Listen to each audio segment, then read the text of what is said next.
For those of you who haven't met me yet, I'm Michelle Masacchio with Fit Money's, where vet med meets smart business. And today, I wanted to talk about some of the hidden profit leaks. And I actually just got off an advisory call with one of my clients, and we were discussing this exact same thing. So it's not just you feeling the pressure. It's quite a few practices in your position. We're busy. I know my schedule's full. I mean, this is verbatim from my discussion. The schedule's full. I don't understand why, when I added a third doc, our revenue hasn't gone up. So what we take a step back and look at is not just the revenue, but there are other contributing factors. So inefficient scheduling. Are there any last minute cancellations, no-shows, scheduling gaps, poor appointment flow? So these are all kinds of things to ask as far as getting your appointment utilization rate, so that we can determine, again, exactly how effective that schedule is. Another thing that a lot of vet clinics, I see it all the time, vet clinics, and I'm sure this happens in medical offices as well, but your inventory. Do you have any expired drugs sitting on the shelf? That's money that could be in your pocket. It's cash flow. And, not accusing anybody, but sometimes one of the techs runs by, oh, I need this for my pet at home, grabs it and just goes, not thinking about it, not being malicious. It's just a habit. So let's see if we can control that habit. Maybe we're missing an inventory charge when we're checking somebody out. So we just need to recheck our invoices, little leaks that we're trying to close up. Staff inefficiencies. So one thing we're trying to figure out in this particular case I have now is the doc efficient?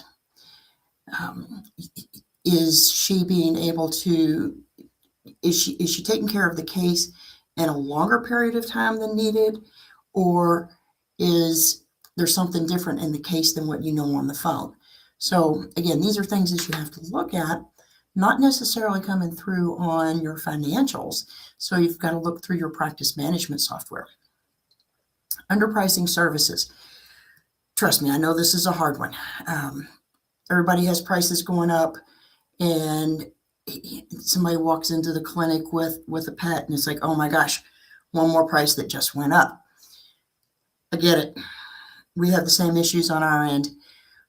And we do need to keep our prices up so that, number one, we can make a profit because we're in this for a business. But if we're not in business, then where are these pets going to go? Who's going to take care of these pets? You think corporate, because they have all of this money. Well, corporate may not be providing the level of service that you and I would expect. So that, again, that's one thing to think about.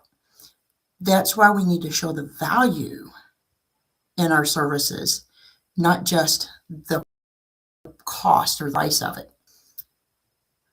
Untracked discounts. I mentioned before that 5-finger discount.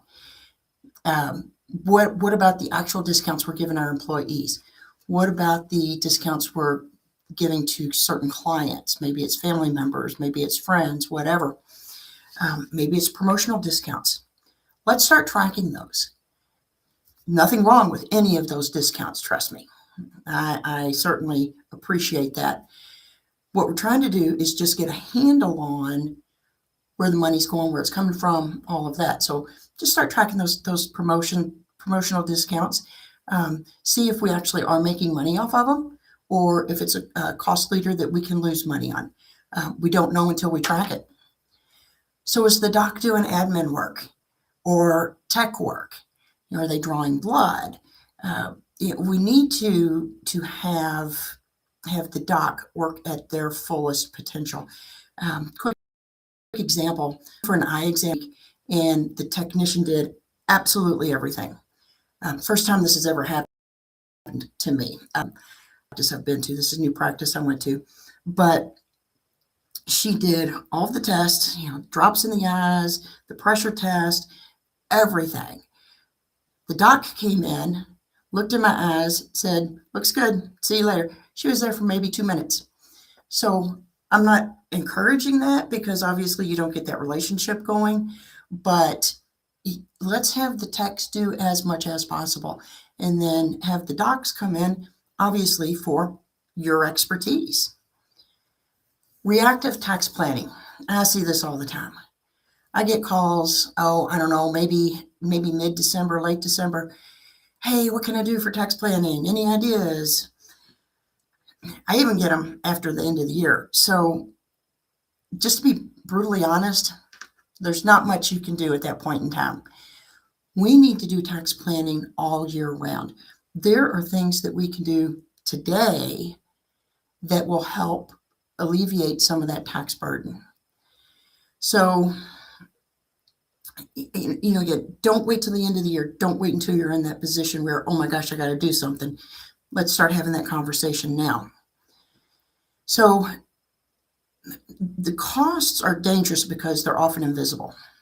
Again, you're not tracking them. You don't know. And those small leaks, as you can imagine, will sink that ship.